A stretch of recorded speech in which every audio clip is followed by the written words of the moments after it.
Kung maaari lang, yakapin mo ng mahigpit bago ka umalis, at hayaan akong magtiis sa sakit na dulot mo. Mga pangarap nating binuo ay bigla na lang naglaho. Mga pangako mo'y napako.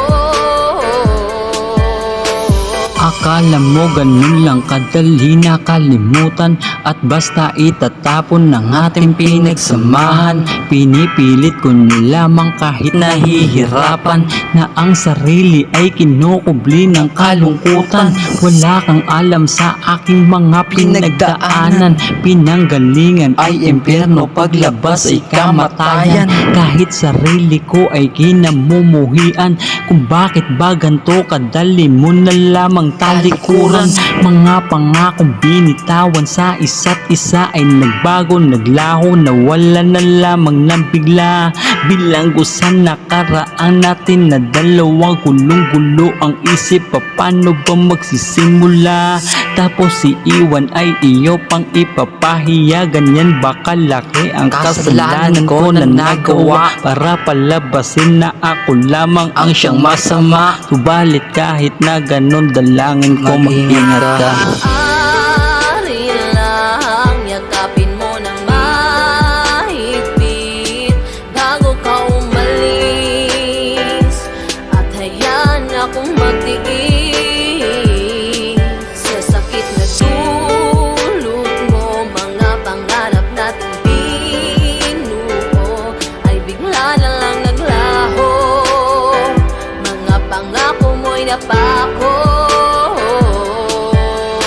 Hawak ko pa rin ang mga pangarap nating dalawa. Naglalakad, sinasagupa ang baha na mag-isa. Pero ang sisihin ka sa nangyari di ko magagawa. Mas ninanais ko pa rin na ikaw ay sumaya. Bakit magbabangayan kung pwedeng pag-usapan? Bakit pagtatalunan? Bakit pa pag-aawayan?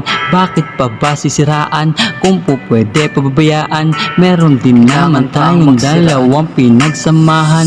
Marahil hanggang dito na lamang talaga tayo. Ito na ang huling kabanata ng ating kwento. Ito na rin ang huling liham na maririnig mo.